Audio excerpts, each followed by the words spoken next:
ಸುನಿಲ್, ನೀವು ಕೂಡ ಈ ಶೋಗೆ ಬರೋದಕ್ಕೆ ಒಂದ್ ಸ್ವಲ್ಪ ಯೋಚನೆ ಮಾಡಿದ್ರಿ ಅಂತ, ಈಗ ವಿನ್ನರ್ ಆಗಿದ್ದೀರಾ. ನಿಂಗೆ ಮೂಮೆಂಟಲ್ಲೂ ಹೇಳಿದೆ ಈ ಶೋಗೆ ನನಗೆ ಅಷ್ಟು ಮಾತಾಡೋದು ನನಗೆ ಅಲ್ಲಿ ಆ ಶೋ ಎಲ್ಲಿ ಮಾತಾಡಬೇಕು, ತಮಾಷೆ ಮಾಡಬೇಕು, ಕಾಲು ಎಳಿಬೇಕು, ಆ ಥರ ಈ ಶೋ. ಸೊ ನನಗೆ ಅಷ್ಟು ಮಾತಾಡೋಕ್ಕೆ ಬರಲ್ಲ. ನಾನು ಅಷ್ಟು ಹಾಡಿದ್ರೆ ಪಟ್ಟಂತ ಹಾಡು ಹೇಳ್ಬಿಡ್ತೀನಿ. ಬೇಡ ನನಗೆ ಸೂಟ್ ಆಗಲ್ಲ ಅಂತ ಹೇಳಿ ಲೈಕ್ ಸೀಸನ್ 1ಗೂ ಮಾಡಿದೆ. ಬಟ್ ಸೀಸನ್ 2ಗೂ ನನಗೆ ನಮ್ಮ ಬಾಸ್ಕಿ ಸರ್ ಅಂತ ಇದೆ.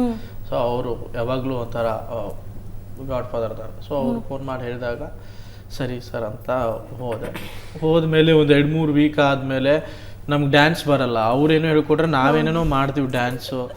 ನಮ್ಗೆ ಎಲ್ಲಿ ಅಪ್ಪ ಇದು ಎಲ್ಲಿ ತಂದು ಹಾಕ್ಬಿಟ್ರು, ಸಾಕು ಬಿಟ್ಟು ಹೋಗ್ಬಿಡೋಣ. ಎಷ್ಟೋ ಸಲ ನಾನು ನಮ್ಮ ವಿಜಯನ್ ಅಂತ ಇದ್ದಾರೆ, ನಮ್ಮ ಅಣ್ಣ ನಾನು ಸಾಕು ಅಣ್ಣ ನಾನು ಹೋಗ್ತೀನಿ ಅಂತ ಅಂದಿದ್ದು ಇದೆ.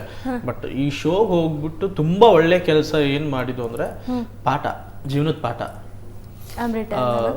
ಅಲ್ಲ ತುಂಬಾ ಲೈಕ್ ಇಬ್ರು ಸೇರಿ ಕಲ್ತಿರೋ ಪಾಠ. ಅಂದ್ರೆ ನಾವು ದುಡ್ಡು ಕೊಟ್ಬಿಟ್ಟು ನಮ್ಮ ಸ್ವಂತ ದುಡ್ಡು ಖರ್ಚು ಮಾಡಿಬಿಟ್ಟು ಇಷ್ಟು ಪಾಠ ಕಲಿಬೇಕಂದ್ರೂ ಆಗ್ತಿರ್ಲಿಲ್ಲ. ಪ್ರತಿ ವಾರ ಒಂದೊಂದು ಟಾಸ್ಕ್ ಕೊಟ್ಟು ಅವ್ರ ಮನೆಗೆ ನಾವು ಆಗೋದು, ನಮ್ಮ ಮನೆಗೆ ಅವ್ರು ಬರೋದು, ಅಥವಾ ಒಂದು ಹುಡುಗಿನ ಹೊರಗಡೆ ಕರ್ಕೊಂಡು ಹೋಗೋದು, ಆ ಹುಡುಗಿಗೆ ಏನು ಇಷ್ಟ ಏನು ಕಷ್ಟ, ಯಾವ ಥರ ಹುಡುಗಿನ ನಾವು ಮುಂದೆ ಫ್ಯೂಚರಲ್ಲಿ ಲವ್ ಮಾಡಿದ್ರೆ ಅಥವಾ ಮದುವೆ ಆದರೆ ಅವಳನ್ನ ಹೇಗೆ ನೋಡ್ಕೋಬೇಕು, ಅವಳಿಗೆ ಹೇಗೆ ಖುಷಿ ಪಡಿಸ್ಬೇಕು, ಪ್ರತಿ ಒಂದು ವಾರನೂ ಅವ್ರು ಟಾಸ್ಕ್ ಕೊಟ್ಟು ನಮ್ಗೆ ಇದನ್ನೆಲ್ಲ ಪಾಠ ಹೇಳ್ಕೊಟ್ರು. ಸೊ ಅವಾಗ ಅನ್ನಿಸ್ತು ಅವ್ರ ಶೋ ಇಂದ ತುಂಬ ಕಲ್ತಿದ್ವಿ ಜೀವನ ಪಾಠ. ಮತ್ತೆ ದುಡ್ಡಿನ ಬೆಲೆ ಆಗಲಿ, ನಾವು ಮತ್ತೆ ಎಷ್ಟೋ ವರ್ಷ ಆಗಿತ್ತು ಕೆಲ್ಸಕ್ಕೆ ಹೋಗಿ ದುಡ್ಕೊಂಡು ಬಂದು ಇವರಿಗೆ ಒಂದು ಈಗ ಮನೇಲಿ ಮದುವೆ ಆದಮೇಲೆ ಒಂದು ಹೆಂಡತಿಗೆ ಗಂಡ ದುಡ್ಕೊಂಡು ಬಂದು ದುಡ್ಡು ಕೊಡ್ತಾರಲ್ಲ.